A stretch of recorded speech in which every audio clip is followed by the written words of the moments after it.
Nomination అదే విజయం మీద ఎట్లా పరిస్థితి ఎట్లా మీరు ప్రజలు ఈరోజే నామినేషన్ పత్రాలు కూడా ఇవ్వడం జరిగింది. మంచి టైంలోనే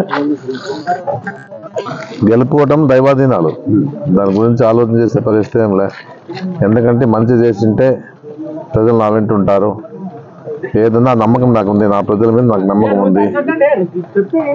ఎందుకంటే జగన్మోహన్ రెడ్డి గారు కూడా ఆయన 58 నెలల్లో ఎంత చేయాలో అంత చేశాడు. ఏ ముఖ్యమంత్రి కూడా చేయలేని పనులన్నీ కార్యక్రమాలన్నీ కూడా చేసి పేదలకు అందించాడు. అది ప్రజలకు కూడా ఆయన మీద నమ్మకం ఉంది. ఏదైనా ఇచ్చిన మాట నెరవేరుస్తారని చెప్పేసి నమ్మకం జగన్మోహన్ రెడ్డి మీద ఉంది.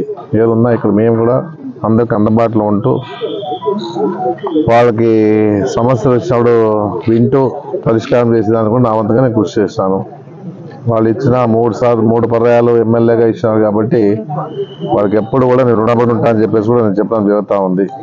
ఏదున్నా బాధ్యతగానే నేను ఎమ్మెల్యేగా నా పనిచేయడం జరిగిందని చెప్పేసి కూడా నేను చెప్పడం జరుగుతూ ఉంది. ఎందుకంటే ఒక బాధ్యత నాకు అప్పచెప్పినారు కాబట్టి ప్రజలు, ఆ ప్రజల బాధ్యతను నేను తూచా తప్పకుండా చేసినా అని చెప్పేసి కూడా నమ్మకం నాకు ఉంది. ఏదున్నా ఇప్పుడుండే పరిస్థితుల్లో ఈ రాష్ట్రానికి జగన్మోహన్ రెడ్డి అవసరము. ఆ పరిస్థితుల్లో రాష్ట్రాన్ని ముందుకు తీసుకోవాలన్నా, పేద ప్రజల సంక్షేమ కార్యక్రమాలు అందాలన్నా, అభివృద్ధిలో భాగంగా రాష్ట్రం ముందుకు పోవాలన్నా కూడా జగన్మోహన్ రెడ్డి లాంటి ముఖ్యమంత్రులు ఉంటేనే ఏదైనా సాధ్యమవుతా అని చెప్పేసి కూడా నేను చెప్పడం జరుగుతూ ఉంది. ఏదో మాయ మాటలు చెప్పేసి అధికారం కోసం ప్రయత్నం చేసే వాళ్ళు నమ్మద్దని మాత్రం చెప్పగలుగుతా ఉన్నాం. ఎన్నో ప్రగల్భాలు పడుతూ ఉన్నాడు. ఉండే క్యాండిడేట్ కూడా చూస్తూ ఉన్నాం. వ్యక్తిగతంగానే మాట్లాడుతూ ఉన్నాడు. ఇంకా చూస్తూనే ఉన్నాం. ఏదన్నా ఓడించండి ఓడించండి సాయి ప్రసాద్ రెడ్డి అని చెప్పేసి ఎంతోమంది వాళ్ళు గట్టిగా అరవడం జరిగింది, చూస్తూ ఉన్నాం. ఓడించేది లేనిది ప్రజలే తీర్పునిస్తారు. దాని గురించి ఆలోచన లేదు. 22 రోజులే మేము ఎమ్మెల్యేగా ఉంటామంట, 22 రోజుల తర్వాత వాళ్ళు ఎమ్మెల్యేగా ఉంటారంట అని వాళ్ళు డబ్బా వాళ్ళు కొట్టుకోవడం జరుగుతూ ఉంది. ఏదున్నా దాని గురించి ప్రజలు ఆలోచిస్తారు అనేది కూడా నేను చెప్పడం జరుగుతూ ఉంది. నాకు నమ్మకం ఉంది నా ప్రజల మీద. నేను చేసిన డెవలప్మెంట్ నాకు ఉంది. డెవలప్మెంట్ లేదని వాళ్ళు చెప్తా ఉన్నారు, డెవలప్మెంట్ ఉందని ప్రజలు చూస్తూ ఉన్నారు.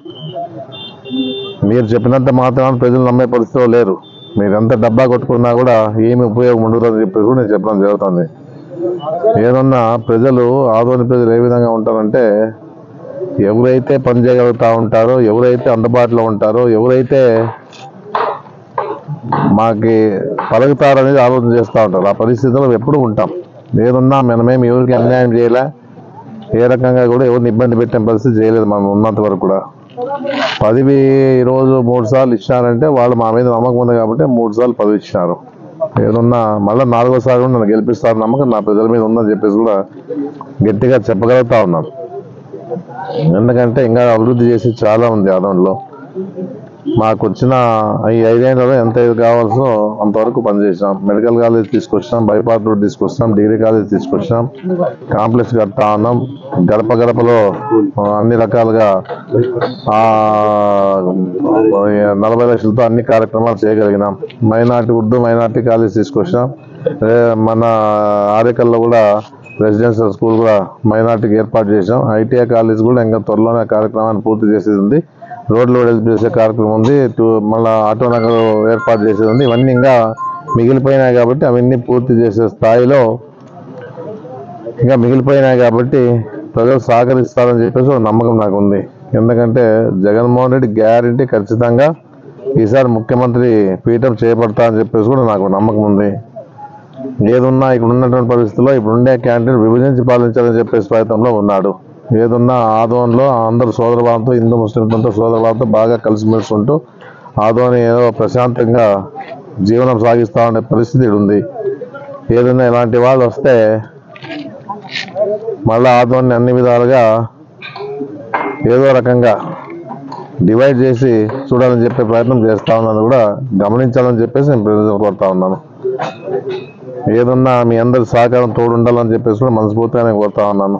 ఎక్కడి నుంచో వచ్చిన వాళ్ళకి సహకారం ఇవ్వద్దండి అని చెప్పేసి మాత్రం గట్టిగా చెప్తా ఉన్నాను. లోకల్లో ఉన్నవాడిని నేను ఖచ్చితంగా మీరు నా మీద నమ్మకంతో నన్ను మంచి మెజార్టీతో గెలిపిస్తారన్న నమ్మకం నాకుంది. మీరున్నా కూడా మీరు ఏ విధంగా కూడా చిత్తూరు జిల్లా వాళ్ళని నమ్మద్దండి అని చెప్పేసి నేను చెప్పడం జరుగుతూ ఉంది. మీరు చూస్తూ ఉన్నారు, వాస్తవాలు కూడా చూస్తూ ఉన్నారు, ఏ విధంగా మాట్లాడుతూ ఉన్నారో చూస్తూ ఉన్నారు, ఏ విధంగా వ్యక్తిగతంగా మాట్లాడుతూ ఉన్నారో చూస్తూ ఉన్నారు. మీటింగ్ పోయినప్పుడు కత్తులు తిప్పుతారు, అన్ని రకాలుగా. అంటే ఏమి ప్రజలకు ఏమి సూచనలు ఇస్తారో నాకు తెలీదు. ఏదన్నా కూడా వాళ్ళు ఏదో ఆ విధంగా చేస్తే ఎమ్మెల్యే మీద ఏదో అమండవాలు వేస్తే ఏదో రకంగా ప్రజలు నమ్ముతారని చెప్పేసి ఆలోచన వాళ్ళు ఉండొచ్చేమో, కానీ ప్రజల తీర్పు నవంబర్ 13న మే 13న ఓటింగ్ రోజు తెలుస్తా అని చెప్పేసి కూడా నేను చెప్పడం జరుగుతూ ఉంది. ఏదన్నా జూన్ 4వ తారీఖున ఎవరు ఎమ్మెల్యే అవుతారు, ఎవరు లేదు, రాష్ట్రంలో ఎవరు ముఖ్యమంత్రి అవుతారని చెప్పేసి ప్రజలే నిర్ణయిస్తారని చెప్పేసి కూడా నేను చెప్పడం జరుగుతూ ఉంది. ఏదన్నా ఈరోజు మా నామినేషన్ దాఖలు చేసాం, చాలా సంతోషంగా ఉంది.